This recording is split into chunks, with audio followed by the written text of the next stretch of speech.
pod, a delayed Marsh pod, but a Marsh pod on a Monday nonetheless. Today we're talking SWBA and the entertaining end to this entire saga on both sides.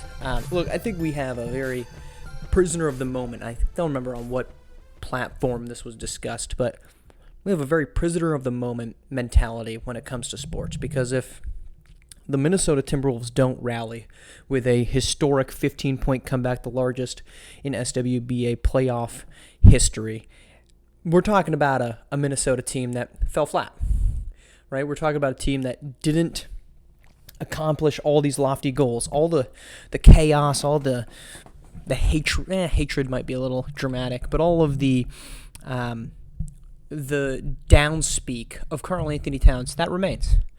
And we still wonder about Rudy Gobert. We probably don't feel any different about Anthony Edwards because Anthony Edwards is Anthony Edwards and he could have fallen flat. But we might be talking about the fact that he had 4 points in the first half and he went 1 of 8 and he was struggling. And he finished with 16 regardless of what the final score was. All of that would be the talking point, yet it's all wiped away by a win. And instead, we're now turning around and looking on the other side and saying, well, what's this championship team full of? Was this a shot in the dark, a flash in the pan, Denver Nuggets, or could they get back? Well, the West isn't going to get any easier. And if ever there was a window for them to be capable of repeating, it was right now. It would be a time when Oklahoma City is still missing a second center. It would be before Anthony Edwards goes full Michael Jordan 2.0 and not just Michael Jordan Jr. at this point. And all that now is a massive question mark, is what do we do with the Denver Nuggets? But I think it's important for us to also look at this and understand that the West is just what the West is. This took every ounce of the Minnesota Timberwolves to overcome Denver. And the prisoner of the moment take would be, well, of course this was going to happen. Of course Minnesota Timberwolves were going to get here. Or the prisoner of the moment would be Anthony Edwards is in fact that guy. I'm not telling you to pump the brakes on any of it. But what I don't like is when and I'm not pointing fingers in any which way, but we watch that game and we suddenly are going to feel some different way about one of those teams if it goes the opposite way. And the fact of the matter is, I think those were the two best teams, and I'm not alone in this, I assure you. Those were the two best teams in the Western Conference. Ignore the fact they were 2 and 3. They were 1 and 2. And barring a 17-point collapse by Denver, which, hey, maybe this is a trend of theirs, a 17-point collapse to the San Antonio Spurs, this was probably the matchup we're getting in the conference finals and not the semifinals. But yet here we are, staring down a deletion of the defending champions and a yet another team, defending champion, that does not advance out of the second round. Anyone want to take a guess at who the last one was? You know it. But that doesn't matter because they stink now anyway. But this is now, we're going to see an alteration of legacies because one of these 4 players is going to get their first championship. Luka Doncic, Anthony Edwards, Jason Tatum, or Tyrese Halliburton. One of those 4 players is going to end up with their first championship. And for me, that's better for the league in the long run. On the other side, the Eastern Conference, the Knicks fell apart. And the Knicks were falling apart since January, and it was just a slow trickle, and then suddenly it was just the floodgates came out. You're going to see plenty of people blaming Tibbs for overworking. The only injury on that team, 2 of them, that were any part related to Tibbs' minute totals is OG Anunoby and Josh Hart. Inevitably, muscularly, players were going to fall apart, right? Eventually, a hamstring was going to get sprained, a quad was going to get pulled, a calf was going to get strained, an abdomen was going to get strained because of the excessive minutes they were putting up on them. But Jalen Brunson's injury wasn't due to minutes. That was a swipe. You could clock it up to fatigue made him do it, and now we're really getting nitty-gritty.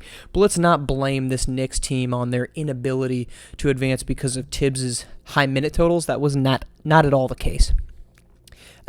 This was just the fact that they ran out of steam. And the big question now is, do they go get another star? I don't know that they need another star, to be truthfully honest with you. They were great with OG Anunoby. We haven't seen them with Julius Randle. And on top of that, what are we adding? Are you going to go get Donovan Mitchell and have a small backcourt just like the Cleveland Cavaliers have had, and we saw where that got them? Unless you're moving one of OG or Jalen Brunson, OG or Julius Randle, that's the type of star positionally that you need. But you're not getting Joel Embiid. Some other star is probably going to come available, but you're not going to unload the house for Kevin Durant unless Devin Booker makes things really funky in Phoenix, which I don't think he will. He's the type of guy that you'd be conceptually interested in. But for the most part, I think this team, you bring it back in many of its same shapes and forms. When they were with OG Anunoby, immediately after, I think they went 21-2 or something dramatic like that. This was a great basketball team. They were one broken hand away from probably advancing to the conference finals. This is a great basketball team. The challenge is that there was no trust in the bench because Alec Burks stepping in and scoring 19 points or he might have had 20-something. He should have been doing that since the day that postseason started, and he didn't. This team was deep, yet they masqueraded as a team with no depth because Tibbs loves Josh Hart and Dante DiVincenzo, as he should. The deciding factor of this team, though, ultimately was their lack of depth, and I said this on SimWorld today this morning, it's a damn good thing that they didn't win that game because the Celtics were going to motor through, and guess what would have happened? Nobody would have respected them. And you know what? Truth be told, the Celtics could advance here, and nobody would give a damn either way because they're going to look and say, well, it's the Indiana Pacers. They've got nobody. It's still a really good Indiana team. But from a general basketball perspective and a viewership, we're grateful that the Knicks didn't advance because it would have been the boringest of 4-game sweeps. Probably a 5th game just for fun because the Celtics like to do that to us. But now we're going to get an Eastern Conference that's got a lot of spice. And let's look at what's coming up on both Eastern and Western. The Pacers, I think, are really good, and their defense has been completely different over the past couple months. Nobody wanted to say it back at the beginning of the year, but the in-season tournament mattered, okay? Because while it didn't harden players in terms of this is actual playoff basketball, what it did do is give players actual stakes at some point in the season. That's why I've always been a big component of lessening the number of games that the SWBA season has away from 82 to something between 56 and 65. The games don't matter. And the in-season tournament introduced for a team like Indiana actual consequence to wins and losses. And while, yes, you're playing for an in-season tournament trophy that maybe nobody cares about, what you are playing with is actual stakes. And that's paid off for India. Their backs were against a wall down 3-2.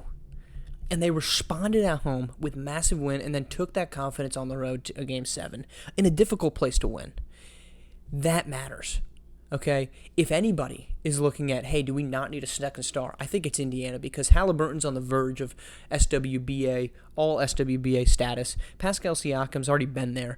And to me, the biggest blueprint to a championship team is having an all SWBA player coupled with a guy that might be able to get there if things break the right way. And that's what the Pacers have right now. And their roster, I think, is actually well crafted if they can go into Boston in games 1 and or 2 to steal one. Because without Kristaps Porzingis at the early part of that series, that's where this thing could get decided. If Miles Turner can have a big night, if Pascal Siakam can have a big night in any of those two games, and the Celtics have to go on the road tied 1-1 yet again, this time, though, with a roster that's actually capable of beating them over a 7-game series, that's where this series gets decided, within those first 2 games. If Indy can split or get really lucky and go 2-0, which I don't think they will, I think they'll be very happy with a split, and I think it could happen, they could walk away with this very improbable but Eastern Conference crown.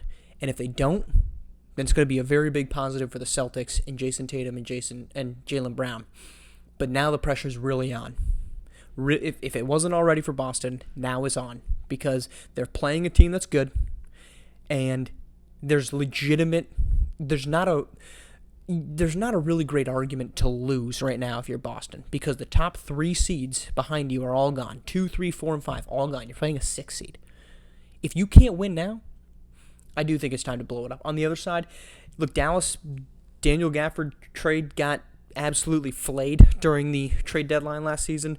Guess what? It started to matter, and it mattered in that series. Oklahoma City got flayed for not making a move to go get a big man, and everyone thought the Mavericks overpaid for Gafford and P.J. Washington. Gafford and P.J. Washington were the 3rd and 4th most impactful players in that series against Oklahoma City, but we've seen what this Minnesota front court is capable of. And if a series ago Dallas's size was their advantage, they don't have enough of it now, and that's now a disadvantage going up against Naz Reid, Karl Anthony Towns, and Rudy Gobert. We've been saying it since the start of this postseason. This is the ascension moment of Anthony Edwards. 10, 15, 25 years from now, we're going to look back and say, this was it. This was the start. I said he could become, by the end of his career, in the conversation for the greatest of all time. It's a bold proclamation. I'm standing by it because at every step of the way, he has stepped in and played elite. I don't normally like making predictions, but you know what? We'll go out and do it. We're going to go Wolves. I do still think the Celtics end up advancing. And I think we could be looking at title number 1 for Anthony Edwards. Talk to you tomorrow.